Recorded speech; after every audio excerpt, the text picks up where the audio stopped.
Video number 3 है हमारा यहाँ पर, और इकाई नंबर 2 है, और अध्याय जो है 3 का होगा, यानी चैप्टर नंबर 3 है मानव विकास जो है वो इससे रिलेटेड जो है वो क्वेश्चंस हैं। तो आइए जानते हैं कि कौन कौन से जो है वो क्वेश्चंस हैं। तो पहला क्वेश्चन है, मानव विकास की अवधारणा का प्रतिपादन किस अर्थशास्त्री द्वारा किया गया। तो किसके द्वारा किया गया, तो इसमें आपका राइट आंसर होगा डॉक्टर महबूब उल हक जो है, उन्होंने जो है इसका प्रतिपादन किया था। नेक्स्ट अपना है, मानव विकास प्रतिवेदन 2020 में कौन से स्थान पर था।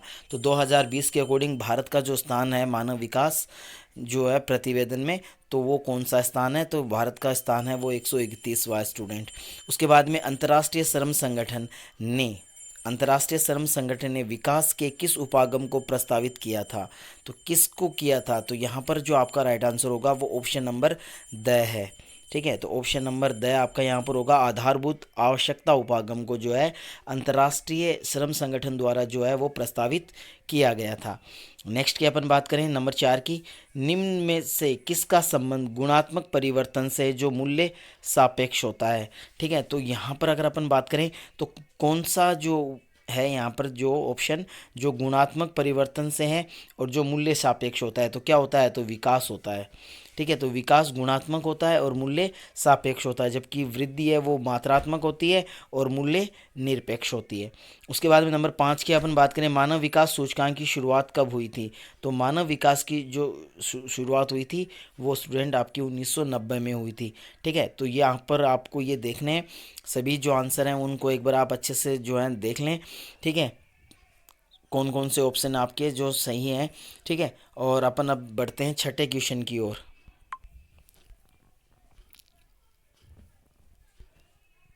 छठा क्वेश्चन हमारा है, मानव विकास प्रतिवेदन 2020 में किस देश का सर्वोच्च स्थान था। तो कौन से देश जो है मानव विकास सूचकांक के हिसाब से 2020 में प्रथम स्थान पर था, तो ऑप्शन नंबर द आपका सही होगा, नॉर्वे जो है वो आपका एकदम राइट होगा, नॉर्वे जो है वो 1 नंबर पे है। ठीक है, अब इससे जो संबंधित आने वाले कुछ जो रिक्त स्थान है उनके बारे में अपन बात करें। वृद्धि का अर्थ, वृद्धि का अर्थ का रिक्त स्थान परिवर्तन से, तो किससे, मात्रात्मक। ठीक है, तो मात्रात्मक यहाँ पर आपका हो जाएगा। ठीक है, उसके बाद में प्रोफेसर अमर्त्य सेन ने मानव विकास के रिक्त स्थान उपागम की अवधारणा प्रस्तुत की थी। तो किस कौन से की थी, तो क्षमता उपागम की, क्षमता उपागम की। तो ठीक है, तो यहाँ पर क्या आ जाएगा, क्षमता आ जाएगा। प्रोफेसर अमर्त्य सेन ने मानव विकास के क्षमता उपागम की अवधारणा प्रस्तुत की थी। ठीक है, उसके बाद में नंबर 3 पे आते हैं, मानव विकास के सबसे पुराने उपागमों में से एक है, तो कौन सा है, तो आय उपागम। ठीक है, तो यहाँ पर मैं लिख देता हूँ आय उपागम।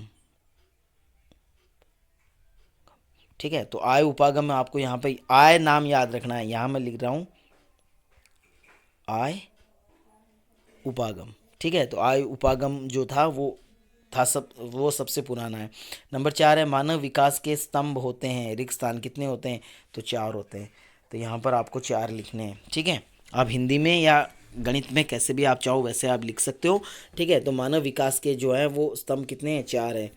ठीक है, उसके बाद में अपन क्वेश्चन देखते हैं, मानव विकास की संकल्पना के 4 स्तंभ कौन से हैं। तो मानव विकास की जो संकल्पना है उसके 4 स्तंभ जो हैं आपके कौन कौन से हैं, तो उसके 4 जो हैं वो आपके हैं, पहली है समता। ठीक है, समता। नंबर 2 आपका क्या हो जाएगा, बताइए, अभी थोड़ा बहुत याद आया आपको कि क्या होता है, तो समता हो गया। उसके बाद में आपका हो जाएगा वो है आपका सतत पोषणीय विकास, या सतत पोषणीय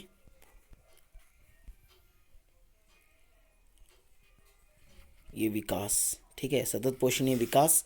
ठीक है, और तीसरा आपका हो जाएगा वो आपका है उत्पादकता, और चौथा आपका हो जाएगा सशक्तिकरण। ठीक है, तो यहाँ पर आपको याद रखने हैं।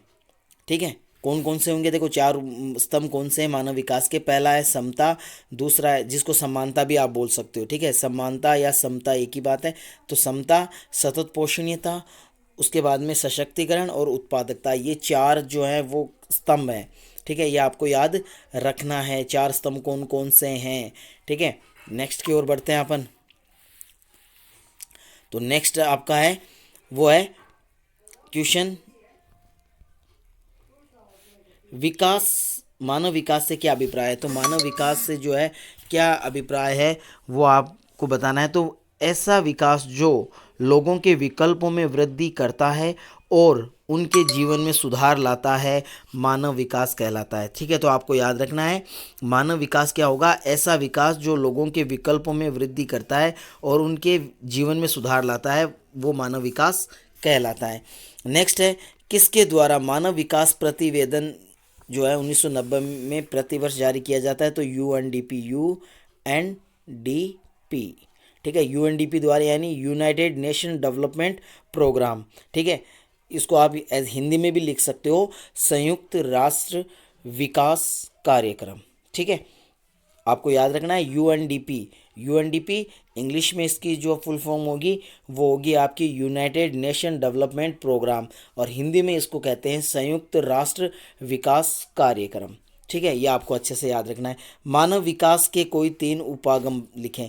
तो यहाँ पर अपन चारों उपागम याद करेंगे। ठीक है, 3 नहीं, अपन 4 करेंगे। ठीक है, तो मानव विकास जो है उसके उपागम कितने हैं? 4 हैं। यहाँ पर हमसे पूछा है कि कोई 3 लिखने हैं 4 में से, लेकिन अपन चारों के बारे में करेंगे। तो सबसे पहला आपका जो होगा वो है आय उपागम, और आय उपागम है ये सबसे पुराना उपागम है। ठीक है, ये अभी आपको ध्यान में रखना है। सबसे पुराना उपागम है आय उपागम। उसके बाद में है कल्याण उपागम। उसके बाद में तीसरा आपका हो जाता है आधारभूत आवश्यकता उपागम, और इसको आपको याद रखना है आधारभूत आवश्यकता उपागम को, कि ये जो आपका अंतर्राष्ट्रीय जो श्रम संगठन है उसके द्वारा इसको दिया गया था, यह उसके वजह से ये जो है शामिल किया गया था। तो ये आपको याद रखना है। और चौथा आपका हो जाएगा क्षमता उपागम, जो प्रोफेसर अमात्य सेन ने दिया था। ठीक है, हो गया। उसके बाद में अपन देखते हैं एच का पूरा नाम क्या है। तो एच का पूरा नाम जो है वो आपको याद रखना है। तो एच का पूरा नाम अगर इंग्लिश में आप याद करते हो तो एच का मतलब है ह्यूमन डेवलपमेंट। ठीक है, एच का क्या हो जाएगा? ह्यूमन हो जाएगा, और जो डी है उसका डेवलपमेंट, आई का क्या होगा? इंडेक्स। ठीक है, तो ह्यूमन डेवलपमेंट इंडेक्स, हिंदी में इसको कहते हैं मानव विकास सूचकांक। ठीक है, तो एच का पूरा नाम क्या हो जाएगा? Human development. ठीक है, तो आपको याद रखना है।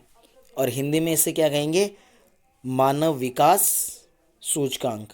ठीक है, ह्यूमन डेवलपमेंट इंडेक्स, एच का ह्यूमन, डी का डेवलपमेंट, आई का जो है वो क्या हो जाएगा? इंडेक्स हो जाएगा। तो क्लियर हो गया। बढ़ते हैं आगे। अब यहाँ पर लघुतरात्मक प्रश्न जो हैं, जो मैंने आपको पहले भी बताए हैं, पहले भी उनको मोस्ट आप जो है रखा गया है।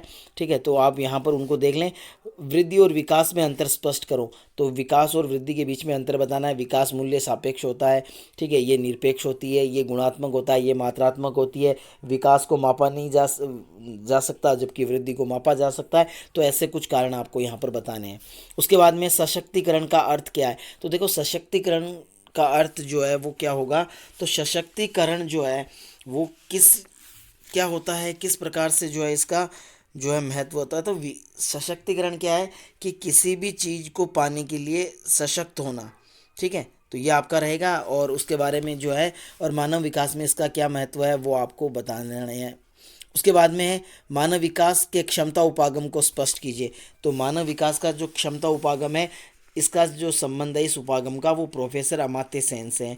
और इसके अनुसार संसाधनों तक पहुंच के क्षेत्रों में मानव क्षमताओं का निर्माण को बढ़ाना है या मानव विकास को बढ़ाना है। ठीक है, तो यह हो जाएगा, और आप इसमें देख सकते हैं। नेक्स्ट आपका हो जाएगा सतत पोषणीयता का अर्थ क्या है? मानव विकास में इसका क्या महत्व है? तो सतत पोषणीयता क्या है? समस्त पर्यावरणीय, वित्तीय तथा मानवीय संसाधनों का उपयोग भावी पीढ़ी की आवश्यकताओं को ध्यान में रखकर किया जाए। तो यही क्या है? सतत पोषणीयता है। ठीक है, और आप जो है इसको देख सकते हो अपनी बुक में। उच्च स्तरीय जीवन प्रत्याशा का अर्थ क्या है? तो क्या है?